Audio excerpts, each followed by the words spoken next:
Hey everyone, this is the final wrapping up of the cracked piston engine replacement job.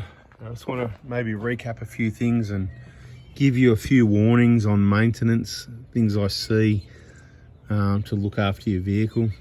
This one, in behind the plastic, there was quite a lot of dirt and leaf debris, so you got to be really careful if you park your car under trees.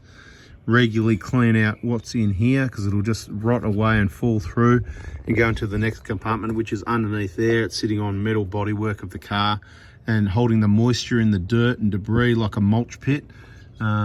It's just going to be rotting away, and that leads me to, we cleaned most of that out, but just because we did the engine job doesn't mean we've made your car spotless.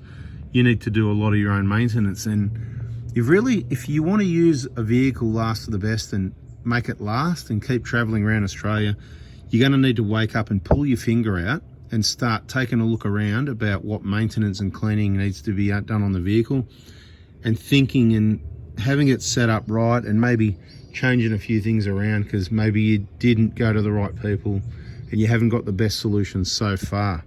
All right, it's time to wake up. Now, next thing I need to show you down here.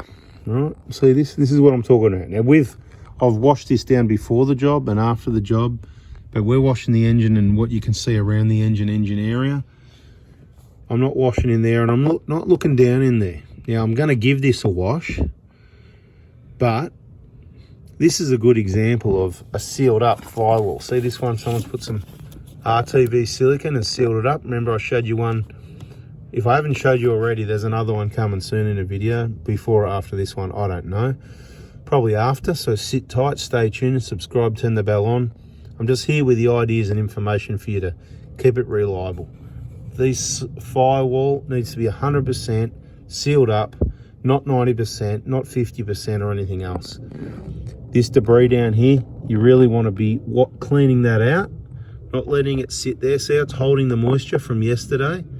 Hasn't been washed at all today. That's the moisture from yesterday, and it will stay wet for days. Not good. Okay, you want to get on to kon.com.au and remember that discount code 4B4 diesel and get yourself those battery fuse holder brackets and redo your electrical here and get those little compact rectangular fuse holders. Not these ones, these are okay.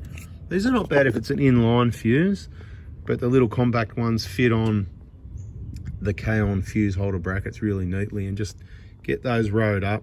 And you should be able to mount this to the other end of that maybe, but get things tidied up. Things like this are in the way of putting the airbox back on quite often. Anyway, whatever, right? Just giving you ideas. Time to clean it up. You can't just drive the car. This is the problem. Most people are driving the car a lot more than they're even thinking about the maintenance. You got to start thinking about it. You got to take it to the right people, right? You got to make sure it's done right. Let's check this side for cleaning over here. What do we got? Yeah, more crap down there, right? See that filthy crap down there? That just layer of dirt. And look, okay, it came from the Cape. It's been to the Cape and hasn't been cleaned.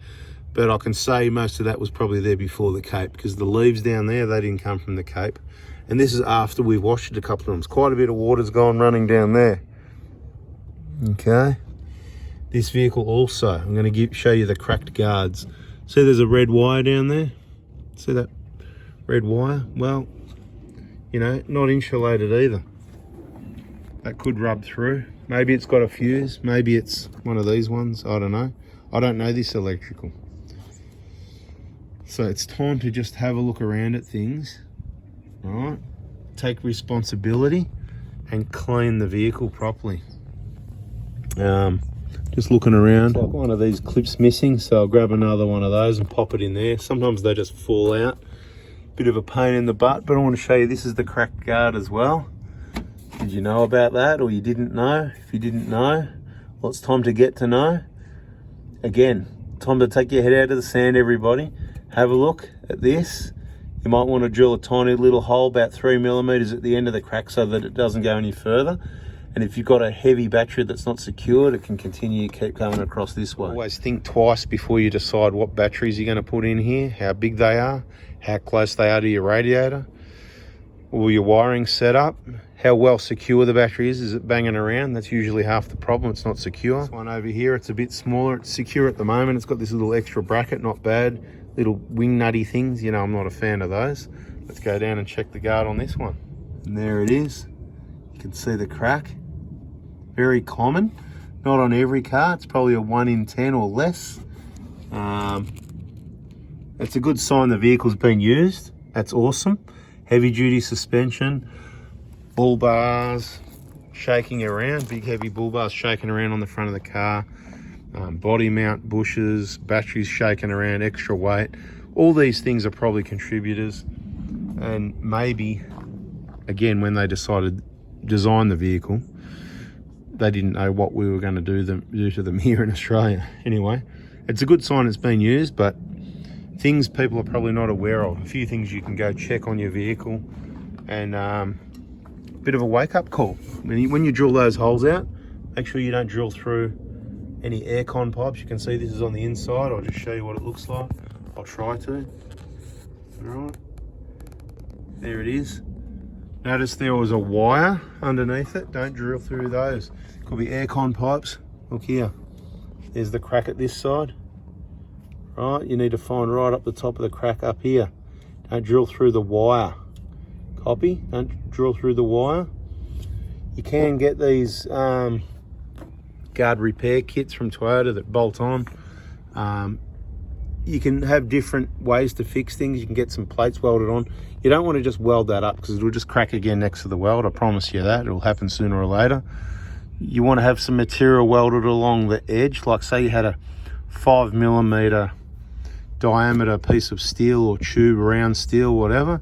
And if you welded it along that line, say you went a few inches each way, that going that way is going to give it the strength to stop, because it's basically kind of going, it's opening and closing. How do I explain it? It's bending up and down, and that crack will open and close now, and it'll continue to get worse going that way. So in this case, you could drill the hole in the end. You could weld it up. If you've got someone, a good welder, you need to pull these batteries and airboxes out of the way and put a piece of 5 or 6mm diameter round steel, few inches each way along, and weld along it that way, and that'll stop that movement pulling back and forward. It'll give it the strength.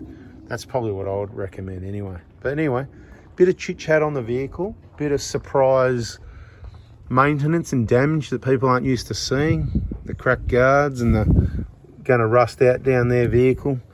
We'll give it a bit more final cleanup, check a few things, coolant levels, engine oil levels, power steering oil levels, and we'll wrap it up. Hope you learned something from this one.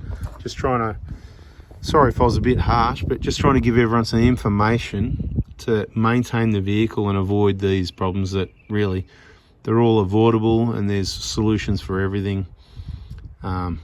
Wiring like this, in my opinion, it looks very untidy, is my biggest issue, but it also does lead to problems, so I'd consider tidying that up. So there's work to do if it's not done right in the first place. When things just get add on another accessory, someone else comes along and adds on another, it's just add on, and it ends up untidy.